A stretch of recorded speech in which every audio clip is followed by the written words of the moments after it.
आजच ऐकलं की ते एक बातमी आली राष्ट्रवादीतून की सुप्रिया सुळेंनीही काहीतरी आदेश दिले प्रवक्त्यांना की फडणवीसांना टार्गेट करा, म्हणजे शिंदे तुमचे बैर नाही और फडणवीस तेरी खैर नाही. म्हणजे मी पण माध्यमात पाहिलं आणि आमच्या काही मित्रांनी जे काही पत्रकारात त्यांनी सांगितलं की काल काहीतरी प्रवक्त्यांची बैठक झाली आणि त्या बैठकीमध्ये सुप्रिया त्यांनी सांगितलं की फक्त देवेंद्र फडणवीसवर अटॅक करा. मी पुन्हा सांगतो, आनंदाची गोष्ट आहे. याचा अर्थ काय आहे की यातनं तुमचं राजकारणातलं स्थान लक्षात येतं, ते किती बळकट आहे की सगळ्यांना मिळून एकाच व्यक्तीवर अटॅक करावा असं वाटतं. म्हणजे उद्धव सेना पण तेच करते, शरद पवार राष्ट्रवादी पण तेच करते, काँग्रेस पार्टी तेच करते. याच्यावर एकच विसरला तुम्ही. हा, जरांगेंना विसरले म्हटलं. कोणाला? जरांगे. ते तर आहेतच, ते तर आहेतच. पण याचा मी एकच गोष्ट सांगतो, या सगळ्यांना असं वाटतंय की हे माझ्या विरुद्ध चक्रव्यूह तयार करतायत. मी त्यांना एकच गोष्ट सांगणार आहे की तुम्ही चक्रव्यूह करून मला अभिमन्यू करण्याचा प्रयत्न करत असलात तरी मी आधुनिक अभिमन्यू आहे. चक्रव्यूहात शिरायचं कसं हेही मला माहिती आहे आणि चक्रव्यूहातनं बाहेर यायचं कसं हेही मला माहिती आहे. म्हणजे तुम्ही अभिमन्यू होणार नाही, काही झालं तरी होणार नाही. ठीक आहे. पण मला एक विचारायचं, तुम्ही बोलले की आराध्य दैवत आहेत शिवाजी महाराज आपलं आणि एकदम संवेदनशील स्टेटमेंट करायला पाहिजे. जेव्हा हा वाद संपत होता मग त्यावेळेस तुम्ही लुटीचा जो सुरतची लूट, मग ते तुम्ही विरोधकांच्या हातात कोलीत नाही दिलं का? असं आहे, मी काय बोललो हे पुन्हा एकदा सांगतो. महाराजांनी सुरत लुटली हे म्हणणं चुकीचं आहे. महाराजांनी सुरतवर 2दा स्वारी केली. लुटली हे आपण अलाउद्दीन खिलजी जे करतो त्याला लुटली म्हणतो, त्या ठिकाणी अब्दाली जे करतो त्याला आपण लुटली म्हणतो, तैमूरलंग जे करतो त्याला आपण लुटली म्हणतो. महाराजांनी तिथल्या सामान्य माणसाला हात तरी लावला. आणि फॉर्च्युनेटली शिव इतिहासकारांनी आता मीडियामध्ये येऊन हे सांगितलेलं आहे की महाराजांनी त्या ठिकाणी पहिल्यांदा पत्र दिलं होतं की तुमचा मुघलांचा खजाना त्या ठिकाणी सगळा आहे, तुम्ही 3 वर्ष युद्ध चालवलं, ते युद्ध चालवल्यामुळे स्वराज्याला एवढा खर्च आला, हा खर्च तुम्ही द्या नाहीतर मी स्वतःहून हा खर्च वसूल करील. नोटीस पाठवली, नोटीस पाठवून ते त्या ठिकाणी खजिना वसूल केला आणि वसूल केल्यानंतर पावती दिली आहे महाराजांनी की हो एवढे आम्ही वसूल केलेले आहेत म्हणून. याला लूट म्हणतात. आपल्या बापाला लुटारू म्हणणारे कोण लोक आहेत? महाराजांना कसं लुटारू तुम्हाला म्हणता येईल? कधीही महाराजांनी सुरत लुटली नाही.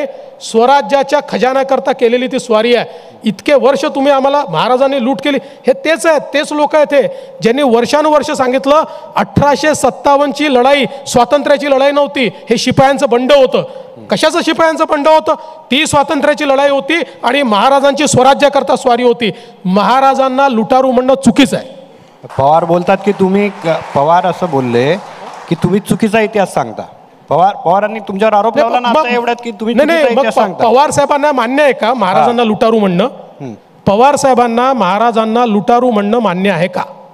आपल्याकडच्या काही अक्कलशून्य इतिहासकारांनी अत्यंत जोरदार माती खाल्लेली असल्यामुळे आपल्या प्रभू शिवरायांचा सुवर्ण इतिहास आपल्यापर्यंत यथोचित पोहोचला नाही. मित्रांनो, त्यात शरद पवार सारख्यांनी संभाजी ब्रिगेड सारख्या संघटनेला पुढे करून त्यातून नवे छपरी इतिहासकार निर्माण केले आणि त्या छपरी इतिहासकारांनी छपरी इतिहासच आपल्यापर्यंत पोहोचवला. त्यातलीच एक गोष्ट म्हणजे सुरतेची लूट. ज्याप्रमाणे देवेंद्र फडणवीस यांनी अत्यंत शुद्धपणे सांगितलं की शिवाजी महाराज यांनी सुरतेवर लूट केली नाही तर सुरतेवर स्वारी केली.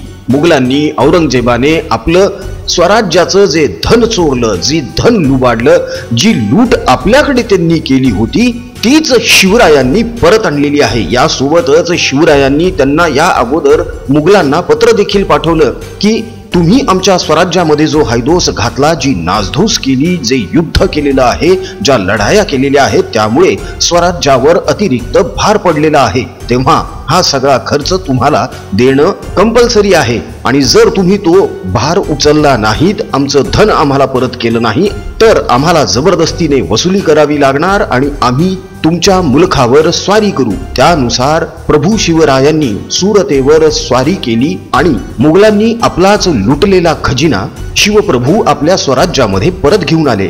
ज्या शिवप्रभूंनी सांगितलेलं होतं की स्वराज्यातल्या कुठल्याही व्यक्तीच्या भाजीच्या देठाला सुद्धा धक्का पोहोचला नाही पाहिजे, ते शिवराय, ते छत्रपती शिवाजी महाराज लुटारू होते. हे बोलताना या लोकांना लाज कशी वाटत नाही? मध्यंतरी अक्कलशून्य छपरी लोकांच्या त्या आधारवडाने एक स्टेटमेंट दिलं होतं की या देशाला महाभारताची आणि रामायणाची अजिबातच गरज नाही. अहो, ज्यात मा जिजाऊंनी छत्रपती शिवरायांना त्यांच्या लहानपणी प्रभू श्रीराम, प्रभू श्रीकृष्ण, रामायण, महाभारत यांच्या गोष्टी शिकवल्या, यांच्या कथा सांगितल्या, त्यांच्यावर रामायण महाभारत सांगून संस्कार केले, हे सुद्धा अनेक इतिहासकारांनी नमूद केलेलं आहे.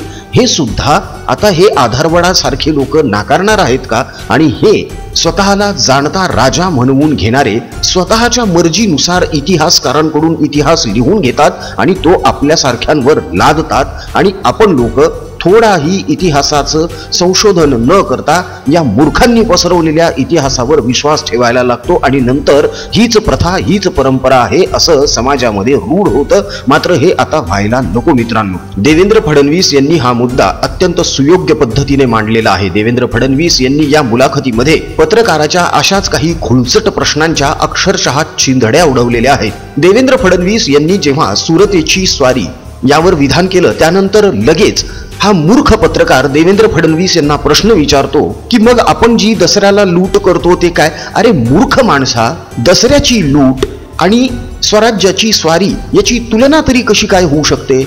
हा पत्रकार काही दिवस, काही वर्ष किंवा काही आठवडे मातोश्री 2 नावाच्या मदरशावर राहून आलेला आहे का? उद्धव ठाकरे यांच्यासारखी अचकट विचकट काहीही असंबद्ध बोलण्याची सवय या माणसाला सुद्धा लागलेली दिसते मित्रांनो. दसऱ्याला सोनं का लुटलं जातं? आपट्याच्या पानांचं महत्व काय आहे?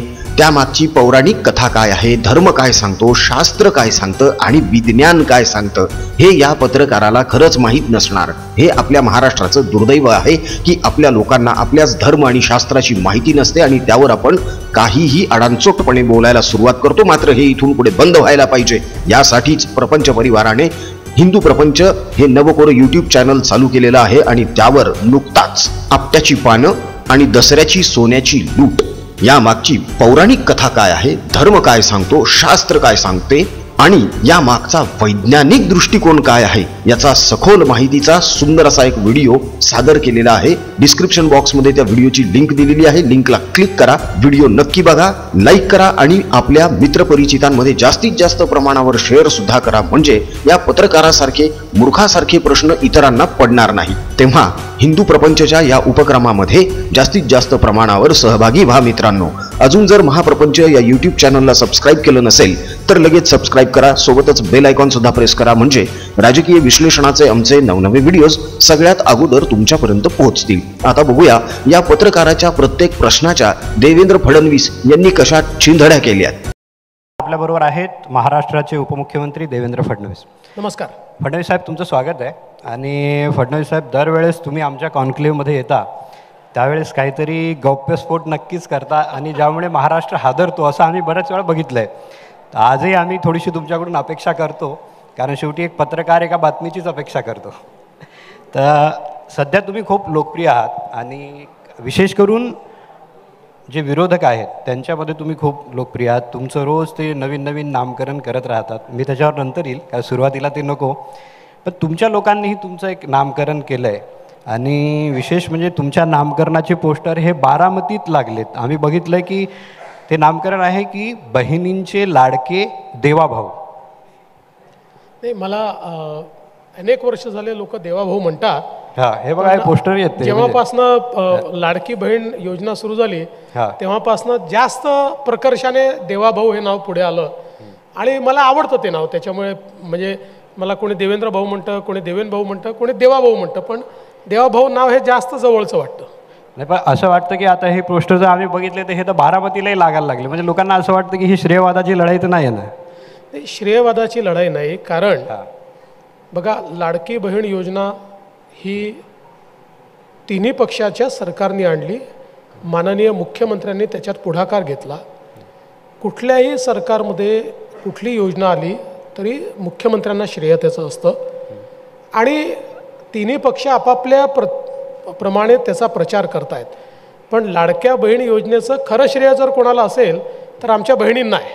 की ज्यांच्याकरता ही योजना आम्ही त्या ठिकाणी आणली. श्रेयवादाची लढाई बिलकुल नाही आहे.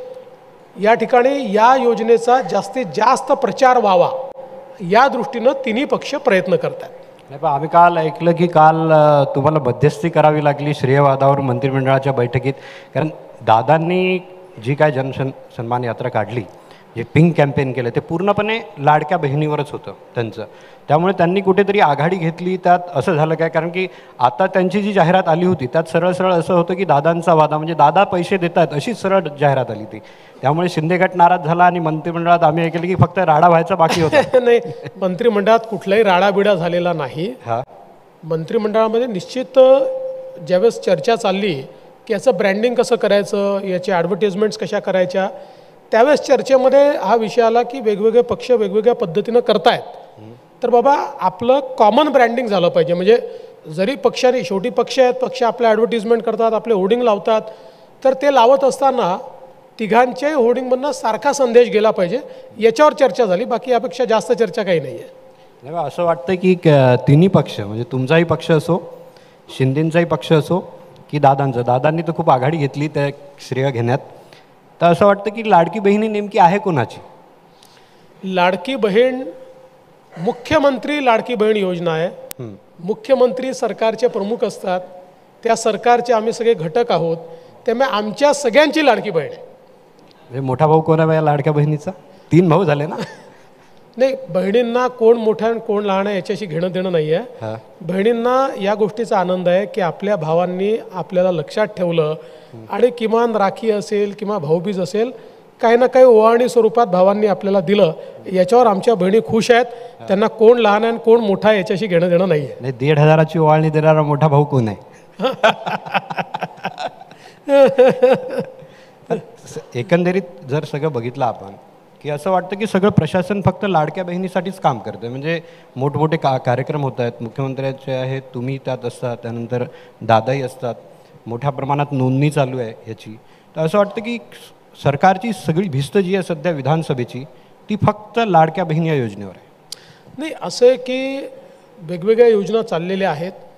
लाडक्या बहीण योजनेला फोकस जास्त मिळतो आहे, कारण त्याच्यामध्ये मोठ्या प्रमाणात इन्व्हॉल्वमेंट आहे. म्हणजे आज आपण बघितलं तर राज्याच्या एकूण लोकसंख्येच्या 50% घटक असलेल्या महिलांना ही योजना लागू झाली असल्यामुळे त्याचं ट्रॅक्शन आपल्याला मोठ्या प्रमाणात दिसतं.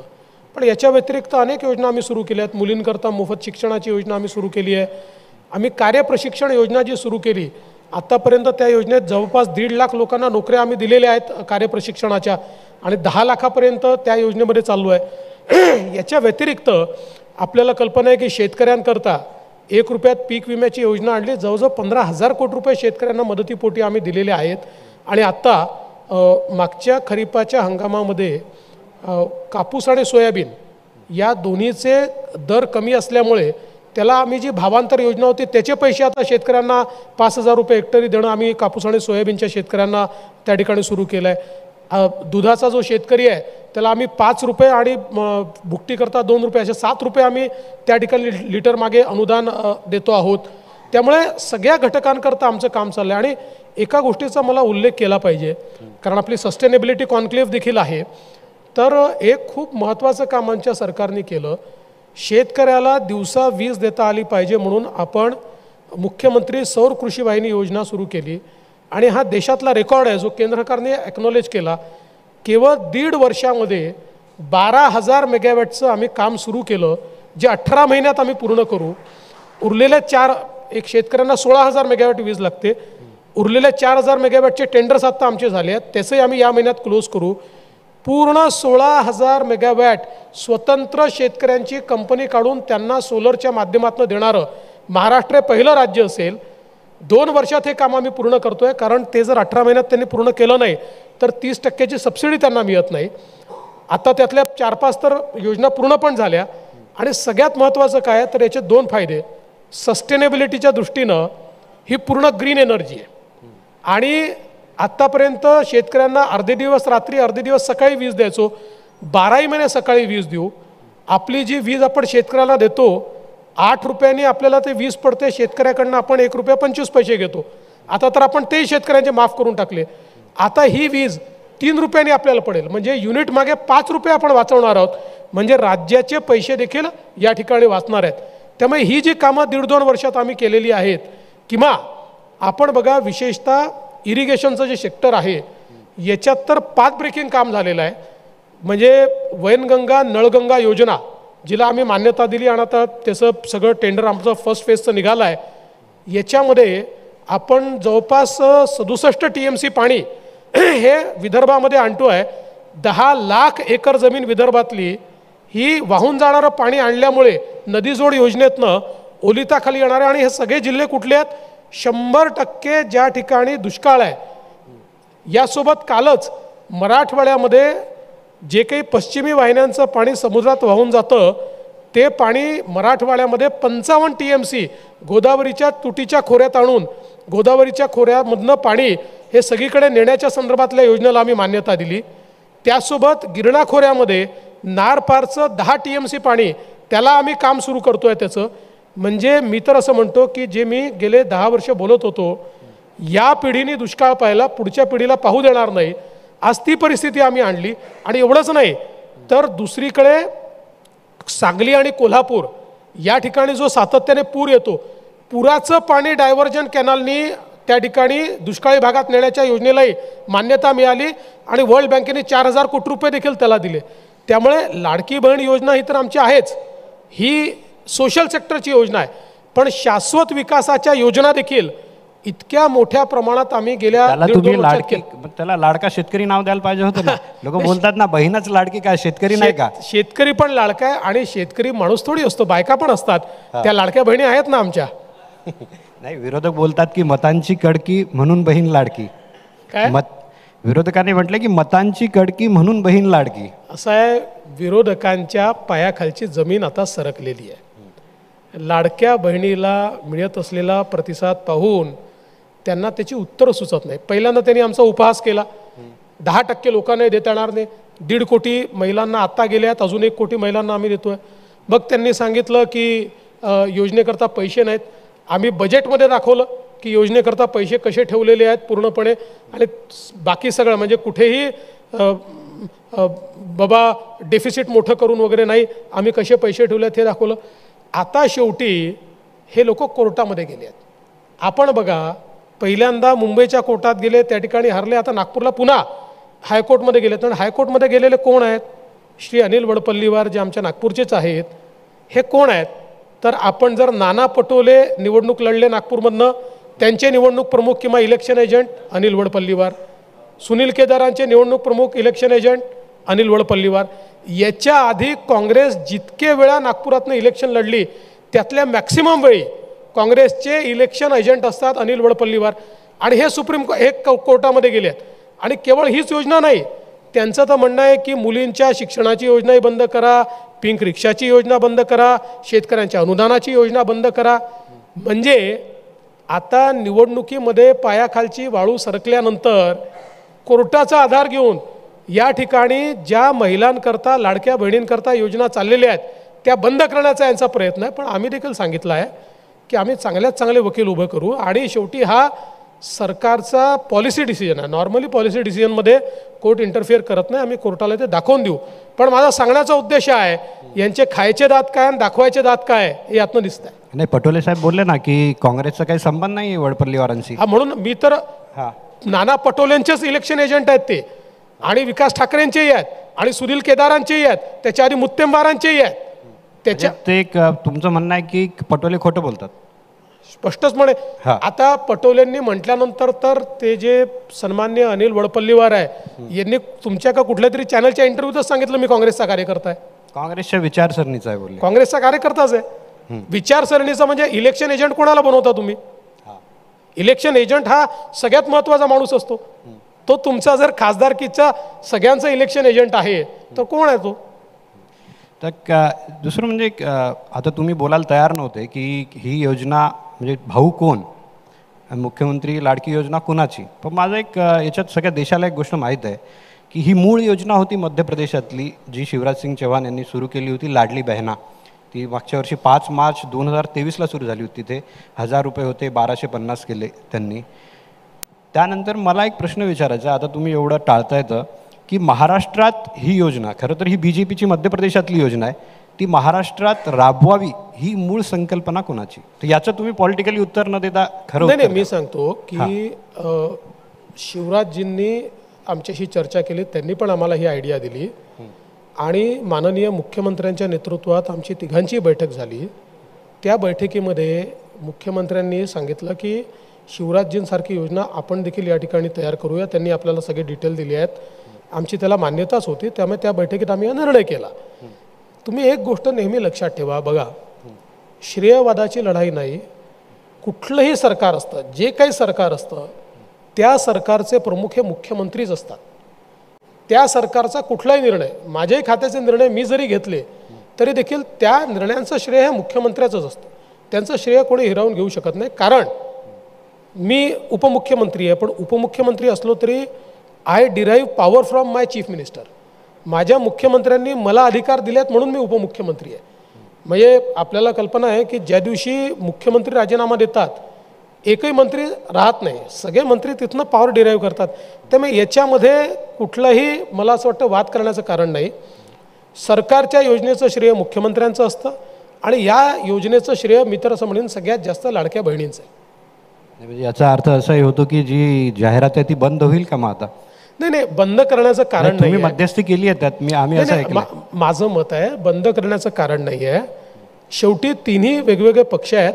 हा ब्रँडिंग सारखं झालं पाहिजे हे जे काही, कारण काय असतं बघा, आता तुम्ही तर माध्यमाची लोक आहात आणि माध्यमांचं किंवा आपण जेव्हा ब्रँडिंग करतो त्यावेळेस सारख्या गोष्टी जर डोळ्याला दिसल्या तर त्या रजिस्टर होतात.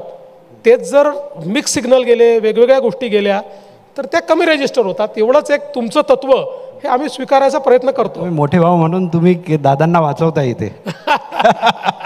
नाही, पण एकंदरीत जर आता बघितलं महायुतीत तर आता आता आम्ही काल ऐकलं की शिंदे गटाने आक्षेप घेतला. त्यानंतर एक शिंदे गटाचे एक नेते होते तानाजी सावंत, ते बोलले की यांच्याबरोबर बसलं राष्ट्रवादीबरोबर आम्हाला उलट्या होतात.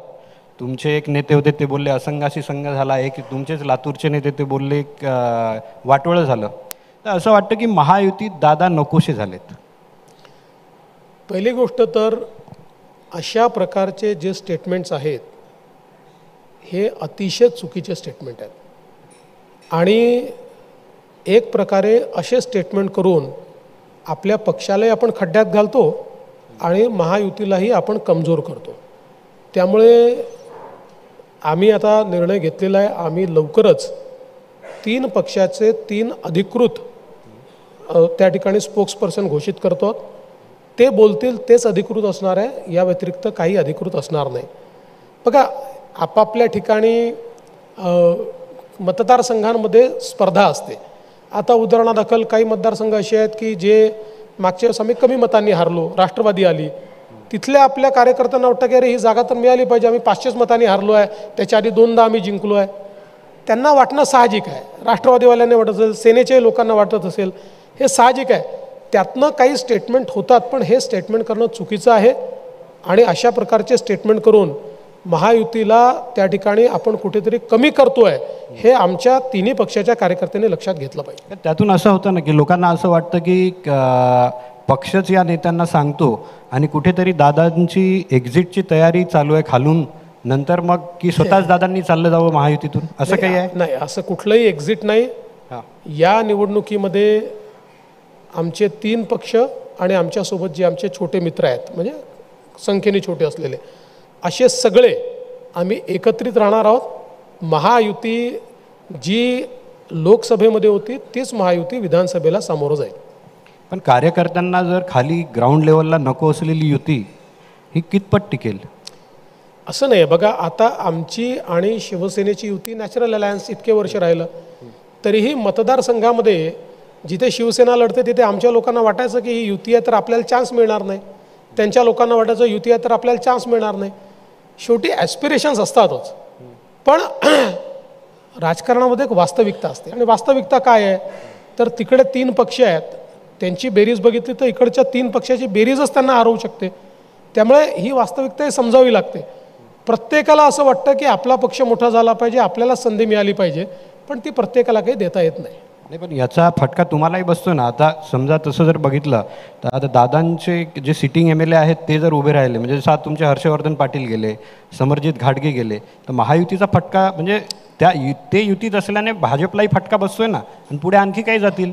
पहिले तर हर्षवर्धन पाटील कुठेही गेलेले नाहीत, ते आमच्यासोबत आहेत. हे खरं आहे की काही मतदारसंघांमध्ये आता अडचण निर्माण झाली आहे. जवळपास 23 मतदारसंघ आहेत. नाही झाली आहे, त्यात काही हे नाही आहे. म्हणजे आता हर्षवर्धन पाटील इतके मोठे नेते आहेत, 2000 मतांनी केवळ ते मागच्या वेळी हरले. सिटिंग सीट राष्ट्रवादीकडे आहे, पेच प्रसंग आहे. आम्ही त्यातनं मार्ग काढतो आहोत. असे काही ठिकाणी निघतील, एखाद्या ठिकाणी निघणारही नाही मार्ग. जिथे नाही निघणार तिथे कदाचित मागे पुढे काही गोष्टी होतील, निवडणुकीत त्या होत असतात. पण साधारणपणे आमचा प्रयत्न असा आहे की जेवढं समन्वयाने मार्ग काढता येतील तेवढा काढण्याचा आमचा प्रयत्न आहे.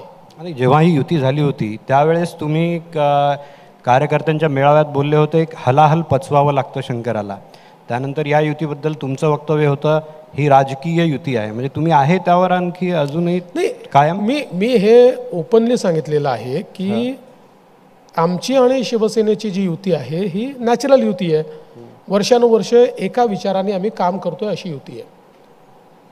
त्यानंतर जी काही राजकीय परिस्थिती निर्माण झाली त्या परिस्थितीमध्ये ज्यावेळेस अजितदादा आले त्यावेळेस त्यांना आम्ही सोबत घेतलं. त्यांना त्यावेळेस सोबत घेत असताना नॅचरल युती तर आमची नव्हती, त्या ठिकाणी ती राजकीय युती होती. आजही आमची युती ही अजितदादांची राजकीय आहे. कदाचित आता एका निवडणुकीत थोडी सेटल झाली, या निवडणुकीत ती अजून सेटल होईल. 5-10 वर्ष अजून जर गेले तर कदाचित त्यांच्यासोबतही आमची युती नॅचरल होईल. पण आपण हे म्हणणं की अजितदादांची आजच आमची युती नॅचरल आहे तर हे खरं नाही. जे स्पष्ट आहे ते मी बोलत असतो. पण राजकीय युती याचा अर्थ ती काही तकलादू युती असं नाही आहे. राजकीय युती देखील वर्षानुवर्ष चालते, तशी चालेल आमची युती.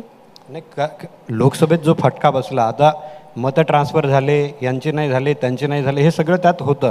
आम्ही ऐकलं की तुम्हाला संघासमोरही स्पष्टीकरण द्यावं लागलं, दादांना प्रोटेक्ट करावं लागलं की मतं ट्रान्सफरच्या बाबतीत थोडासा हे आहे.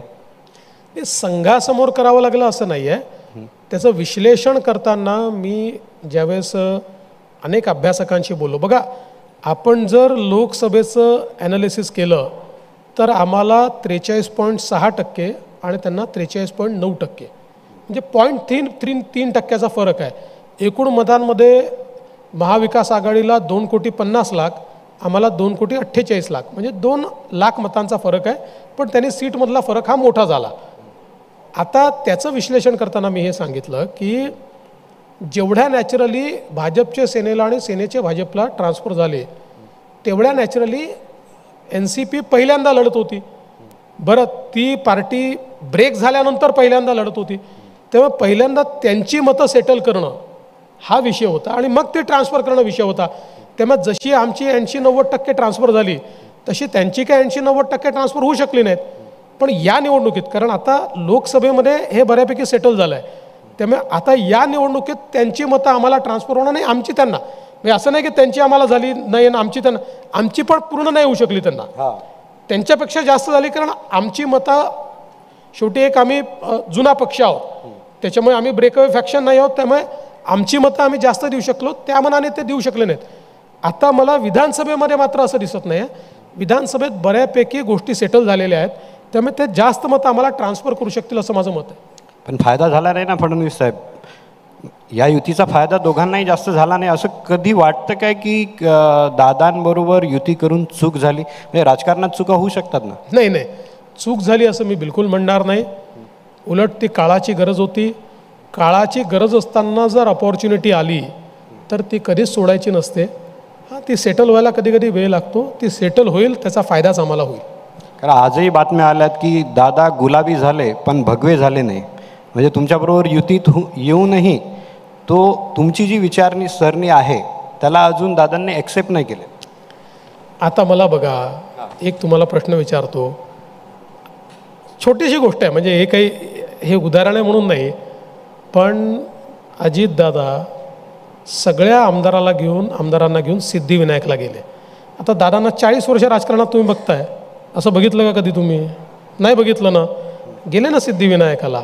असं नाही, आमच्यासोबत काही गुण आमचे लागत आहेत ना त्यांना, त्यामुळे सगळे गुण लागतील, काळजी करू नका. ठीक आहे, दुसऱ्या याच्यावर येतो. तुम्ही मध्यंतरी खूप स्टिंग ऑपरेशन दाखवायचे विधानसभेत, आम्ही तुम्हाला बघतो. आजकाल जशी तुमची थोडी श्रेयवादाची लढाई आहे, तुम्ही मान्य करा नका मान्य करू, तिकडे एक चेहराचा वाद आहे. तिकडे काय चाललंय म्हणजे आजकाल म्हणजे तुम्ही जे स्टिंग ऑपरेशन करायचे तशी काही बातमी आहे की नेमकं चाललंय काय मूव्हीत? आता बघा, आता तर स्पष्टच झालं ना.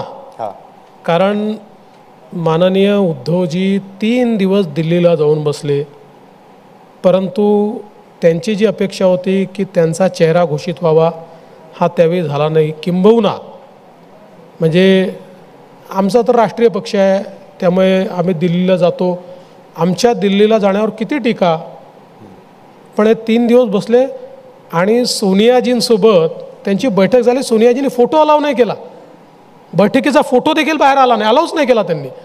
आणि एवढं सगळं होऊन ते परत आले, काही त्यांना मिळालं नाही. आणि आता पवारसाहेबांनी तर क्लिअर कट घोषित केलं की मुख्यमंत्री पदाचा चेहरा असणार नाही. आणि नाना पटोलेंनी लगेच ओढली की मुख्यमंत्री पदाचा चेहरा असणार नाही. त्यामुळे आता हे तर पक्कं झालं आहे की उद्धवजींच्या मनात जे होतं की त्यांना मुख्यमंत्री पदावर ठेवून आणि किंवा त्यांचा चेहरा समोर ठेवून, मला असं वाटतं की पवारसाहेबांच्या डोक्यात कोणाला मुख्यमंत्री करायचं हे जवळजवळ शिस्त आहे. ते आता मला विचारू नका कोणाला करायचं आहे त्यांना, पण मी तुम्हाला एवढं निश्चित सांगतो की त्यांच्या डोक्यात जे 3-4 चेहरे असतील त्याच्यामध्ये उद्धवजींचा चेहरा नाही. त्यांच्याच पक्षातला महिलांचा चेहरा असेल ते मला माहिती नाही, ते ठरवतील. पण मी तुम्हाला कोण नाही हे सांगू शकतो. त्यांच्या डोक्यात कोण आहे हे पवारांच्या डोक्यात हे सांगणं फार कठीण आहे. अच्छा, त्यांना सर्वे ते आता एवढे सर्वे येतात तर त्यात ठाकरे गटालाही कमी जागा दिसतात. नाही, हे तर ते काय तुम्हाला एक सांगतो, माझं मत आहे की तो जो सर्वे काँग्रेसचा लीक झाला असे लीक वगैरे होतात का हो सर्वे? हे लीक केला त्यांनी, एक टेबलावर बसून केलेला सर्वे आहे. हे उद्धवजींचं आमचं पटत नसेल, त्यांना किती जागा मिळतील मला माहीत नाही, पण मी तुम्हाला गॅरंटीने सांगतो हा केलेला सर्वे उद्धवजींना त्यांची जागा दाखवून देण्याकरता तयार केला आणि लीक केलेला सर्वे आहे. दुसरा या सर्वेत काही अर्थ नाही आहे. त्यांना उद्धवजींना दाखवून द्यायचं होतं, उद्धवजी कुठे तुम्ही मुख्यमंत्री पदाच्या चेहरा गोषित करता, तुम्ही 3ऱ्या नंबरवर 4थ्या नंबरवर 5व्या नंबरवर चालले आहात. उद्धवजींना त्यांची जागा दाखवली त्यांनी त्या सर्वे. तुमच्या एवढा बोलण्याचा अर्थ हा होतो की मविया कधीच उद्धव ठाकरेंना मुख्यमंत्री बनवणार नाही, असं माझं मत आहे.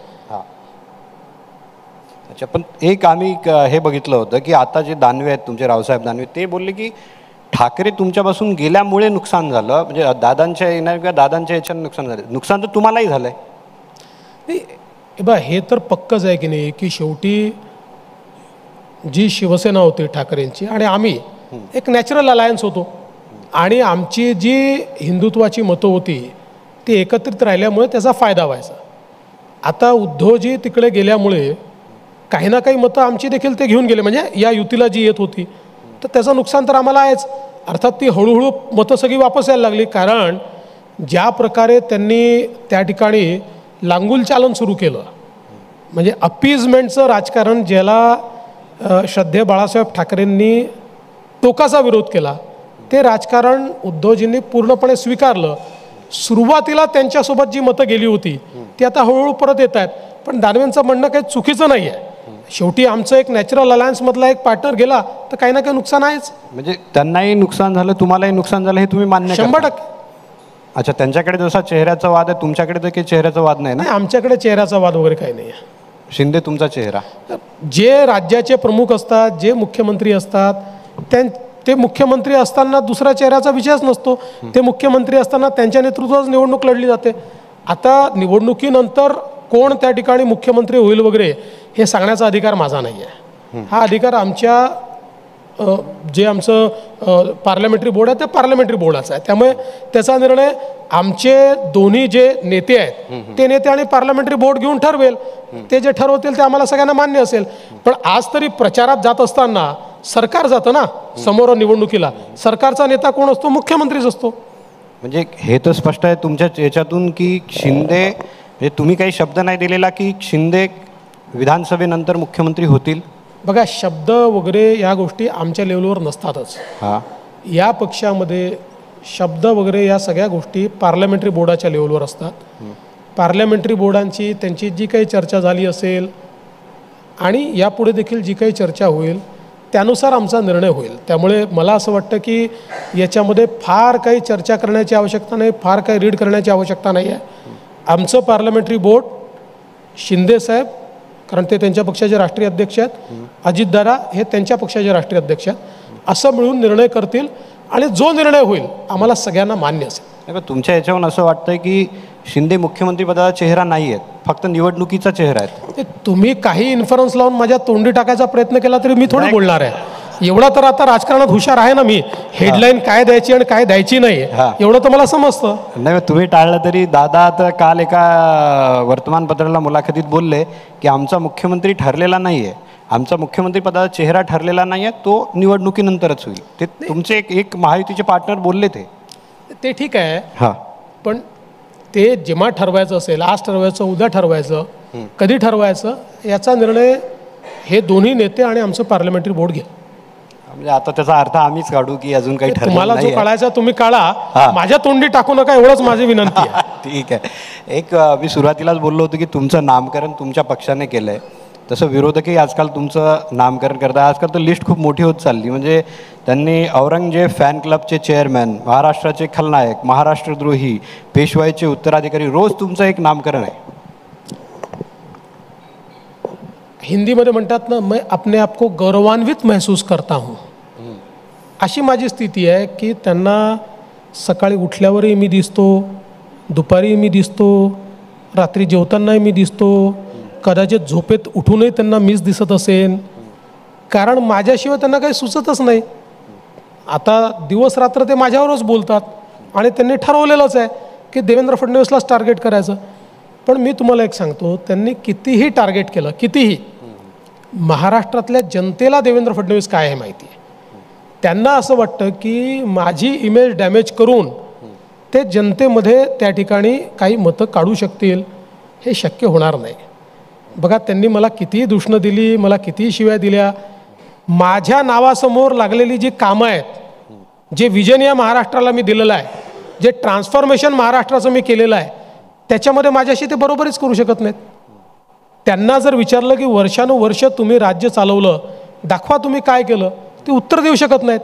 त्यामुळे शेवटी त्यांना अशा प्रकारे डायव्हर्जनरी टॅक्टिक्स की देवेंद्रवर रोज आरोप करा, उठल्यापासून रात्रीपर्यंत आरोप करा, जेणेकरून विकासाच्या मुद्द्यावर तर यांच्याशी कॉम्पिटिशनच करता येत नाही, यांच्याशी दुसऱ्या कुठल्याच मुद्द्यावर कॉम्पिटिशन करता येत नाही. त्यामुळे मला असं वाटतं की यातनं मी एवढंच समजून घेतो की ते मला किती मोठा नेता मानतात हे यातनं स्पष्ट होतं. नाही, मी आजच ऐकलं की ते एक बातमी आली राष्ट्रवादीतून की सुप्रिया सुळेंनीही काहीतरी आदेश दिले प्रवक्त्यांना की फडणवीसांना टार्गेट करा, म्हणजे शिंदे तुमचे बैर नाही और फडणवीस तरी खैर नाही. म्हणजे मी पण माध्यमात पाहिलं आणि आमच्या काही मित्रांनी, जे काही पत्रकार आहेत, त्यांनी सांगितलं की काल काहीतरी प्रवक्त्यांची बैठक झाली आणि त्या बैठकीमध्ये सुप्रिया त्यांनी सांगितलं की फक्त देवेंद्र फडणवीसवर अटॅक करा. मी पुन्हा सांगतो, आनंदाची गोष्ट आहे. याचा अर्थ काय आहे की यातनं तुमचं राजकारणातलं स्थान लक्षात येतं, ते किती बळकट आहे की सगळ्यांना मिळून एकाच व्यक्तीवर अटॅक करावा असं वाटतं. म्हणजे उद्धव सेना पण तेच करते, शरद पवार राष्ट्रवादी पण तेच करते, काँग्रेस पार्टी तेच करते. याच्यावर एकच विसरला तुम्ही, हा जरांगेंना विसरले म्हटलं. कोणाला? जरांगे. ते तर आहेतच, ते तर आहेतच. पण याचा मी एकच गोष्ट सांगतो, या सगळ्यांना असं वाटतंय की हे माझ्या विरुद्ध चक्रव्यूह तयार करतायत. मी त्यांना एकच गोष्ट सांगणार आहे की तुम्ही चक्रव्यूह करून मला अभिमन्यू करण्याचा प्रयत्न करत असलात तरी मी आधुनिक अभिमन्यू आहे. चक्रव्यूहात शिरायचं कसं हेही मला माहिती आहे आणि चक्रव्यूहातनं बाहेर यायचं कसं हेही मला माहिती आहे. म्हणजे तुम्ही अभिमन्यू होणार नाही, काही झालं तरी होणार नाही. फडणवीस साहेब, स्पेशली तुम्हाला आता जे टार्गेट केलं जातं आहे ते दोन घटनांमुळे. एक तर बदलापूरची घटना आहे आणि दुसरी ती पुतळ्याची घटना आहे. पण जेव्हा पुतळा पडला तेव्हा तुमचं वक्तव्य जे आलं होतं ते आलं होतं की नौदलाचा पुतळा होता. पण हे असं नाही की तुम्ही जबाबदारी टाळण्याचा प्रयत्न आहे की तो आमचा पुतळा नव्हता, तो नौदलाचा पुतळा होता. पहिल्यांदा तर माझं पूर्ण स्टेटमेंट आपण ऐकलं तर आपल्या लक्षात येईल की मी कुठे जबाबदारी टाळली नाही. मुळामध्ये प्रश्न काय होता तो प्रश्न असा होता की PWDनी भ्रष्टाचार केल्यामुळे पुतळा पडला. त्याच्यावर मी उत्तर दिलं की हा PWDनी तयार केलेला पुतळा नाही, हा नौदलाने तयार केलेला पुतळा आहे. तथापि मी पुढे सांगितलं की नौदलाचं इंटेन्शनही चुकीचं असू शकत नाही आणि हे एकमेकावर टाळण्याचा प्रश्न नाही आहे. पुतळा पडला ही अतिशय गंभीर गोष्ट आहे. त्याच्यामुळे ही दुःखदायी अशा प्रकारची घटना असल्यामुळे याच्या मुळाशी जावं लागेल. त्याच्यात कुठल्या चुका झाल्या त्या चुकाही सुधाराव्या लागतील आणि दुसरीकडे महाराजांचा तसाच भव्य पुतळा देखील त्या ठिकाणी तयार करावा लागेल. त्यामुळे कुठेही मी हात झटकण्याचं काम नाही केलं. किंबहुना आम्ही सगळ्यांनी तर पंतप्रधानांनी माफी मागितली, मुख्यमंत्र्यांनी मागितली, अजितदादांनी मागितली, मी पण स्वतः त्या संदर्भात माफी मागितली, महाराष्ट्राच्या जनतेची माफी मागितली, शिवप्रेमींची माफी मी पण मागितली, आम्ही सगळ्यांनी त्या ठिकाणी माफी मागितली. त्यामुळे इथे कुठेही जबाबदारी आम्ही झटकली नाही. हे खरंच आहे की ही घटना लाजिरवाणीच आहे. अशा प्रकारे पुतळा त्या ठिकाणी कोसळणं, आता तो नेव्हीनी बांधला असेल, आम्ही बांधला असेल, कोणी बांधला असेल, सगळ्यांची जबाबदारी. आणि म्हणून आम्ही नेव्हीसोबत बैठक घेतली आणि त्यांना हे सांगितलं की आता आम्हाला परवानगी द्या, तुमच्या सगळ्या मान्यता घेऊ, पण भव्य पुतळा हा चांगल्या क्वालिटीचा आणि भव्य असा पुतळा आपण त्या ठिकाणी त्यामुळे मला असं वाटतं की यात कुठेही आम्ही हात झटकलेला नाही आहे. नाही, पण असं वाटत नाही की नेत्यांची जी वक्तव्य आली ते कुठेतरी अशी वक्तव्य आली की महाराजांची इच्छा होती, केसरकर बोलले, त्यानंतर हवेनं पडला, कोणी बोलले नैसर्गिक, म्हणजे कुठेतरी हाताळताना हे तुम्हाला चूक झाली हे प्रकरण हाताळताना? नाही, मला असं वाटतं की अशा वेळी वक्तव्य अधिक संवेदनशील केली पाहिजे. कारण शेवटी बघा, छत्रपती शिवाजी महाराज हे मराठी माणसाचं, महाराष्ट्राचं आणि तमाम हिंदू समाजाचं आराध्य दैवत आहे. आणि ज्यावेळी आपल्या दैवताची मूर्ती त्या ठिकाणी भंगते किंवा त्याचं भंजन होतं, त्यावेळी आपल्याला जेवढं दुःख होतं तेवढंच दुःख महाराष्ट्रातल्या आणि देशभरातल्या तमाम शिवप्रेमींना महाराजांची मूर्ती खाली आल्यामुळे त्या ठिकाणी झालेलं आहे. फक्त यातला एक विषय एवढाच आहे की ज्या प्रकारे याच्यावर राजकारण केलं गेलं, आता पहिल्यांदा तर मला सांगा की आपल्या दैवताचे मूर्तीचं भंजन झाल्यानंतर आपण त्याचे फोटो व्हायरल करणार आहोत, तुटलेले, पडलेले, पण राजकीय फायद्याकरता त्याचे फोटो व्हायरल करण्यात आले. त्याच्यावर ज्या प्रकारचं राजकारण करण्यात आलं, मला असं वाटतं की म्हणजे मी अनेक वेळा विरोधी पक्षाकडे ज्यावेळेस पाहतो त्यावेळेस त्यांना दुःख किती झालं आणि राजकीय अपॉर्च्युनिटी किती दिसली.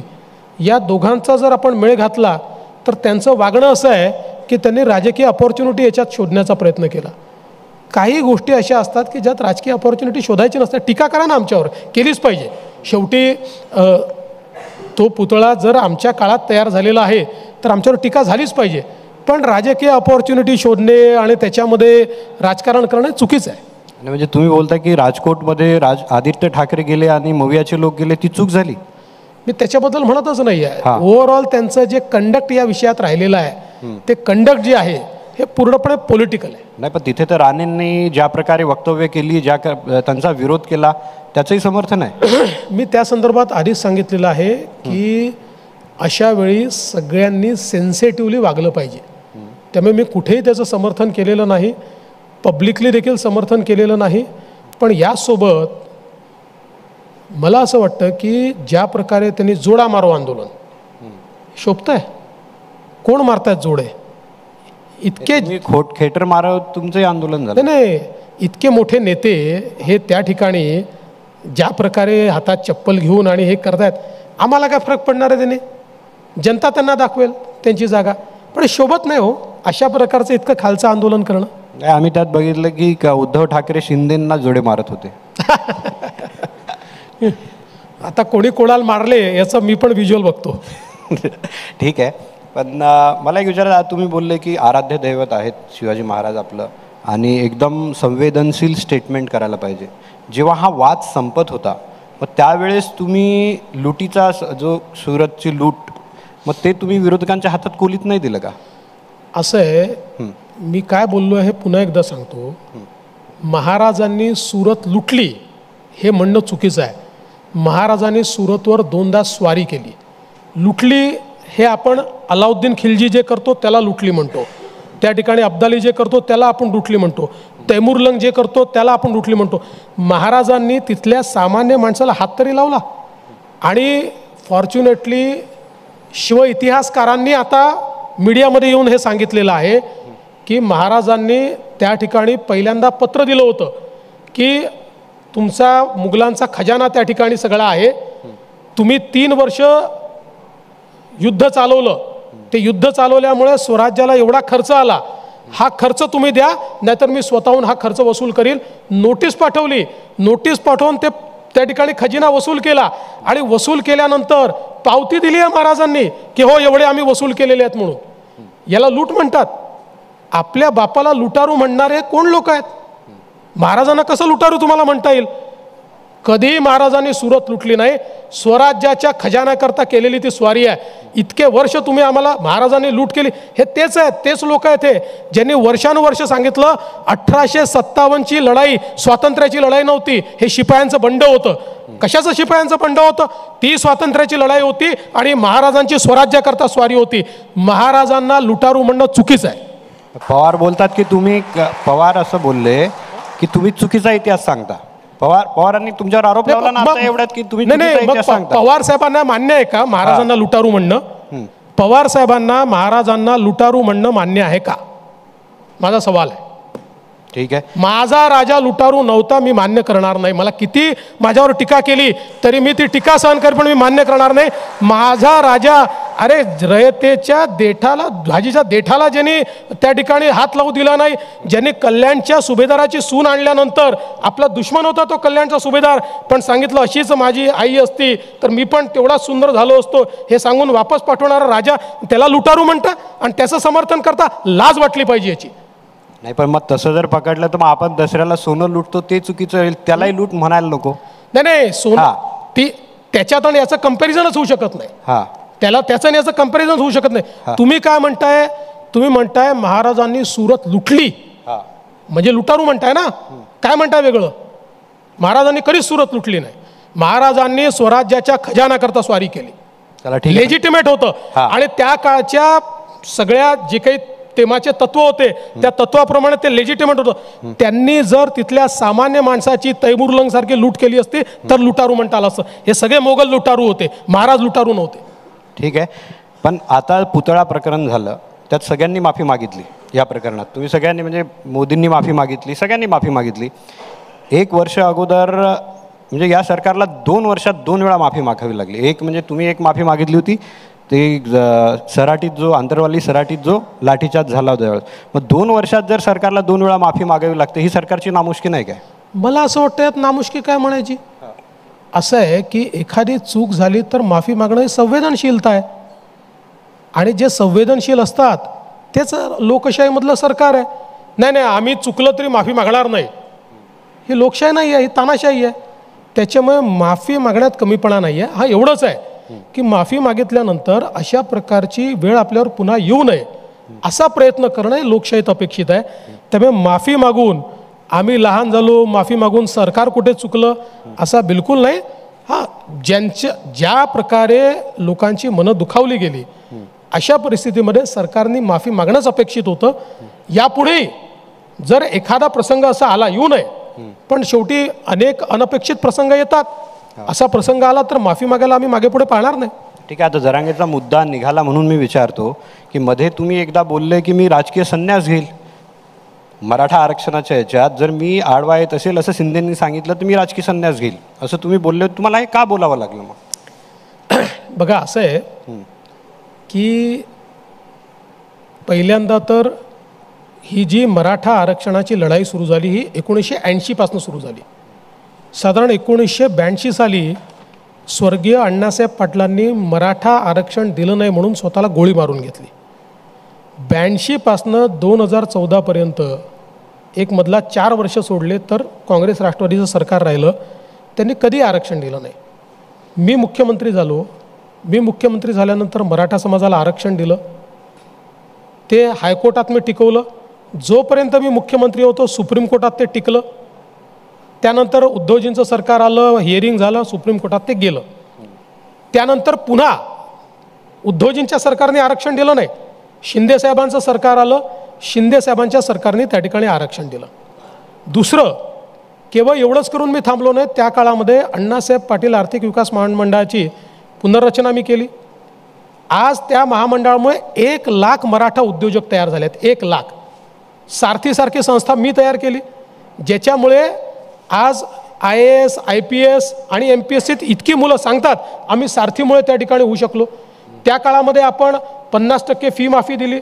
त्या काळामध्ये आपण मराठा समाजाला हॉस्टेल्स आणि हॉस्टेलमध्ये जागा मिळत नाही तोपर्यंत त्यांना भत्ता देण्याची व्यवस्था केली. असे अनेक मुद्दे केले आणि त्याच्यानंतर या सगळ्या गोष्टीला स्ट्रेंथ देण्याचं काम हे मुख्यमंत्री एकनाथराव शिंदेंनी केलं. आता हा जो तुम्ही प्रश्न विचारला, मी ते एवढ्याकरता म्हटलं की एखाद्या सरकारमध्ये सरकारचे प्रमुख कोण असतात? मुख्यमंत्री असतात. मुख्यमंत्री त्या सरकारमध्ये आहेत, मी त्या सरकारमध्ये आहे, अजितदादा त्या सरकारमध्ये आहे. पण जरांगे पाटील केवळ माझं नाव घेतात. ते काय म्हणतात, केवळ माझ्यामुळे अडलाय. म्हणून मी या ठिकाणी असं सांगितलं की माननीय, शेवटी मुख्यमंत्र्यांना कोणाला विचारायचीच गरज नाही आहे, ते ज्याच्यावर सही करतील ते फायनल असतं.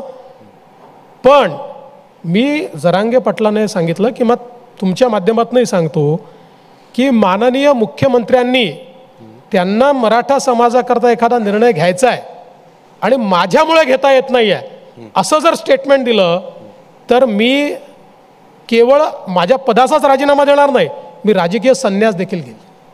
त्याच्यावर मुख्यमंत्र्यांनी देखील क्लॅरिफाय केलं. त्यांनी सांगितलं की देवेंद्र फडणवीस साधत मदत करतात, सगळ्या निर्णयांमध्ये मला त्यांची मदत आहे. त्याच्यामुळे मी केवळ एवढंच सांगतो की ज्या प्रकारे केवळ आणि केवळ मला टार्गेट करण्याचा प्रयत्न त्या ठिकाणी केला जातो आहे, स्पष्ट दिसतं त्याच्या पाठीमागची भावना काय आहे, कशाकरता केलं जात आहे. जेव्हा तुम्हाला माहिती आहे 3 लोकांचं सरकार आहे आणि फक्त एकाला तुम्ही टार्गेट करताय. बरं, असं आहे, महाविकास आघाडी एकालाच टार्गेट करते, जरांगे एकालाच टार्गेट करतात. काय म्हणजे काय त्याचं काय आहे, व्हॉट इज द सिनर्जी काय आहे? तुम्हाला असं म्हणा की महाराष्ट्रात एक परसेप्शन असं तयार केलं जातं की मराठा आरक्षणाच्या आड कोणी असेल तर ते देवेंद्र फडणवीस आहेत आणि त्यामुळे नाही, म्हणूनच परसेप्शन हे मी तर आता त्याच्या पलीकडे जाऊन मी मनोज जरांगे पाटलांना आव्हान केलं आहे. काय आव्हान केलं? त्यांची मागणी काय आहे की मराठा समाजाला ओबीसीत आरक्षण द्या, हीच मागणी आहे ना. आता एका मिनिटाकरता समजून चला की देवेंद्र फडणवीस सगळ्यात नालायक माणूस आहे.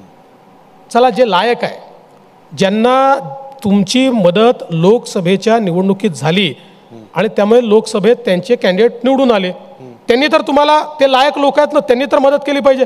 मग आज माझा सवाल आहे, शरद पवार साहेब हे म्हणायला तयार आहेत का की मराठा समाजाला ओबीसीतनं आरक्षण द्या? किंवा लेखी द्यायला तयार आहेत? उद्धव ठाकरे तयार आहेत, नाना पटोले तयार आहेत. समजा मी नालायक आहे आणि ते चांगले आहेत तर त्यांच्याकडनं घ्या ना आश्वासन, त्यांच्याकडनं आश्वासन घ्या की आम्हाला तुम्ही सत्ता दिली तर आम्ही मराठा समाजाला ओबीसीतनं आरक्षण द्यायला तयार आहोत, असं त्यांच्याकडनं घ्या आणि त्यांना डायरेक्ट मदत करा. पण ते देखील बोलायला तयार नाही आहेत. पवार साहेबांना तर प्रश्न विचारला तर पवार साहेबांचं उत्तर तुम्ही बघितलं असेल, ते तर याच्यावर बोललेच नाही. ते म्हणाले आता जरांगे मुसलमानांना द्याही म्हणतायत, धनगरांना द्याही म्हणतायत, त्यामुळे त्यांचं आता काही तसं बोलणं राहिलेलं नाही आहे, असं उत्तर दिलं. आणि त्याच्यावर ज्यावेळी जयंत पाटलांना विचारलं ते म्हणाले आमची भूमिका तर पवारांनी स्पष्टच केली आहे. त्यामुळे नाना पटोलेंना विचारा, त्यांनी सांगितलं. उद्धवजी तर याच्यावर बोलतच नाहीत. पण फडणवीस साहेब, जरांगे बोलतात की तुम्ही सत्तेत आहे त्यामुळे तुमचं नाव घेतो आम्ही. नाही, माझं म्हणणं काय आहे, चला सत्तेत आम्ही आहोत, तुम्ही आमचं नाव घेता. मी म्हणूनच सांगितलं ना, माझ्यामुळे जर काही अडलं असेल तर मुख्यमंत्र्यांनी सांगावं. पण ज्यांना तुमची मदत होते आहे आणि तुम्ही म्हणताय ना की यांची आम्ही 110 लोक पाडणार, आमचे पाडणार म्हणजे त्यांचे निवडून आणणार की नाही? तुमच्या नागपूरमध्येही पाडणार. म्हणजे मलाही पाडणार, तुम्हालाही पाडणार, नागपूरमध्ये येऊन मलाही ते पाडणार, आनंदच आहे. पण याचा अर्थ विरोधकांना निवडून देणार ना. मग त्यांना तुम्ही निवडून देता तर आमची माफक अपेक्षा आहे की आम्हाला कटघऱ्यात उभं केलं, त्यांच्याकडनं किमान आश्वासन तर घ्या ना. एकदा त्यांना रेकॉर्डवर बोलू द्या की जरांगे पाटील म्हणतात त्याप्रमाणे आम्ही मराठा समाजाला ओबीसी मध्ये आरक्षण द्यायला तयार आहोत, असं एकदा तर बोलू द्या. कारण ऑल पार्टी मिटिंगला दुसऱ्यांदा ते आले नाहीत, कारण पहिल्यांदा ज्यावेळेस आले त्यावेळेस या सगळ्या पक्षांनी सह्या केल्या आहेत. कशावर सह्या केल्या आहेत? ओबीसीला बाजूला ठेवून आरक्षण द्यायचं याच्यावर केल्यात. ओबीसी मध्ये आरक्षण द्यायला सह्या नाही केल्या कोणीच. सगळ्यांनी सह्या काय केल्या? ओबीसीच्या आरक्षणाला हात न लावता मराठा समाजाला आरक्षण द्या. शरद पवारांची सही आहे त्याच्यावर. त्याच्यानंतर आम्ही दुसरी बैठक बोलवली, त्याला पवार साहेब आले नाहीत, हे कोणीच आले नाही.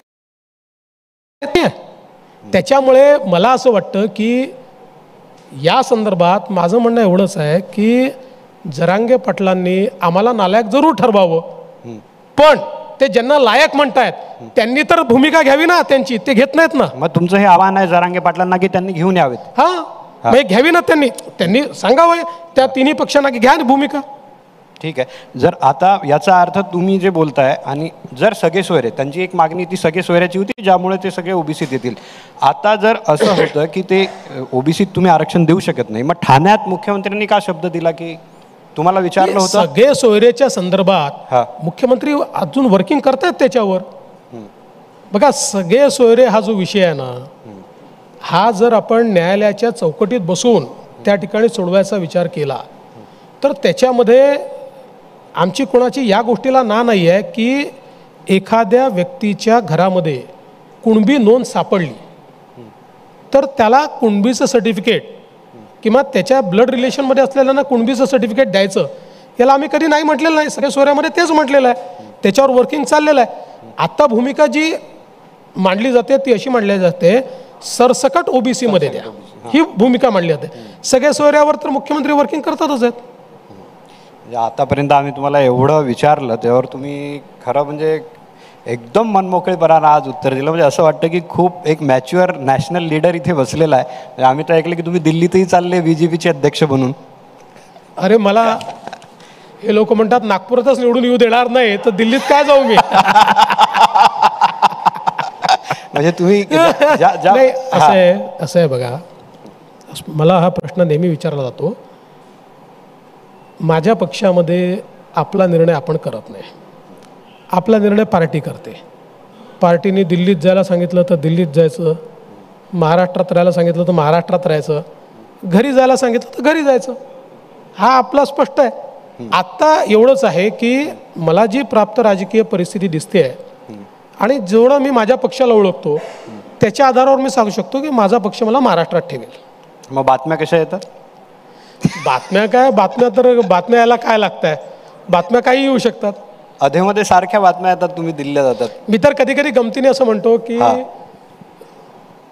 जेव्हा पत्रकारांना एखादी बातमी सापडत नाही आणि जागा भरायची आहे किंवा वेळ काढायचा आहे तर देवेंद्र फडणवीस दिल्लीला जाणार अशी बातमी लागून जाते.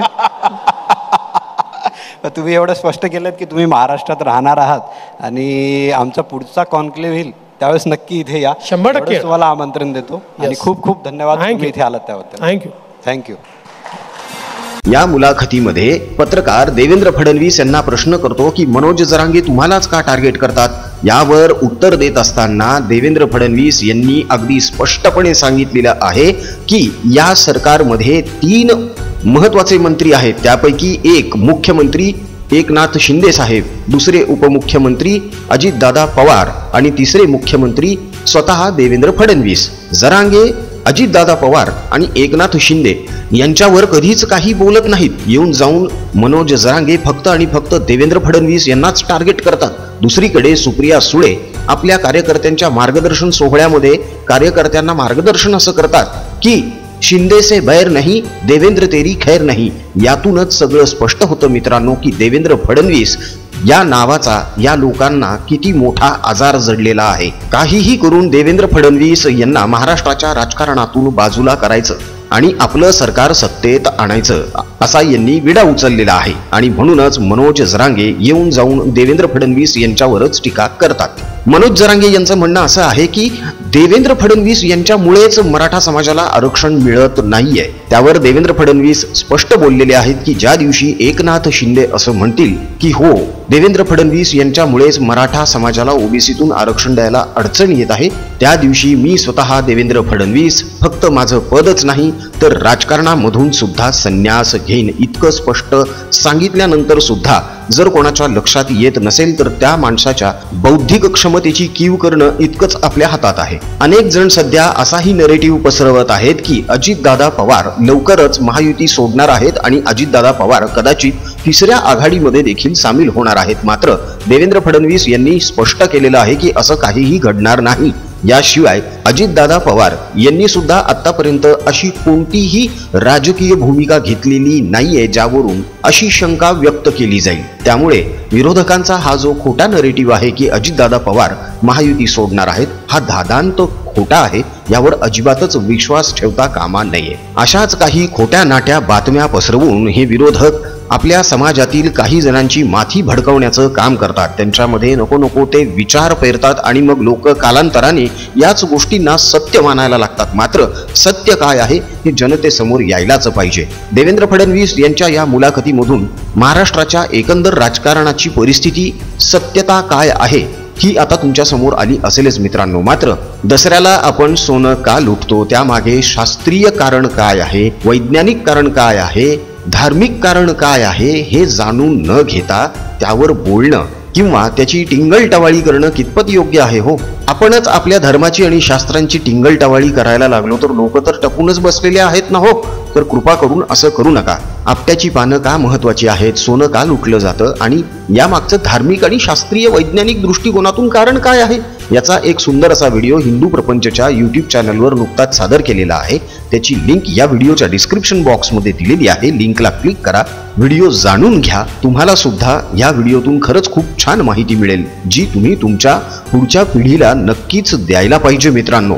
म्हणूनच व्हिडिओला जास्तीत जास्त प्रमाणावर आपल्या मित्रपरिचितांमध्ये शेअर सुद्धा करा. हिंदू प्रपंच या यूट्यूब चॅनलला सबस्क्राईब पण करून ठेवा, म्हणजे आपला धर्म आणि आपलं शास्त्र यांवरचे शास्त्रीय आणि वैज्ञानिक दृष्टिकोनाचे व्हिडिओज तुमच्यापर्यंत सगळ्यात लवकर पोहोचतील. अजून जर महाप्रपंच या यूट्यूब चॅनलला सबस्क्राईब केलं नसेल तर लगेच सबस्क्राईब करून ठेवा. बेल आयकॉन सुद्धा प्रेस करा, म्हणजे राजकीय विश्लेषणाचे आमचे नवनवे व्हिडिओज सगळ्यात अगोदर तुमच्यापर्यंत पोहोचतील. मित्रांनो, देवेंद्र फडणवीस यांची आजची ही मुलाखत तुम्हाला कशी वाटली हे कमेंटमध्ये कळवायला अजिबात विसरू नका. आमचा कमेंट बॉक्स तुमच्या प्रतिक्रियांसाठी आतुरतेने वाट बघतोय, तेव्हा पटापट कमेंट करायला सुरुवात करा. राजकीय बातम्या, राजकीय घडामोडी आणि राजकीय अपडेट्स रंगतदार पद्धतीने जाणून घेण्यासाठी बघत रहा महाप्रपंच. पुन्हा भेटूया पुढच्या व्हिडिओमध्ये. जय हिंद, जय महाराष्ट्र, वंदे मातरम, जय शिवराय, जय शंभूराजे, जय भवानी, भारत माता की जय, जय श्रीराम.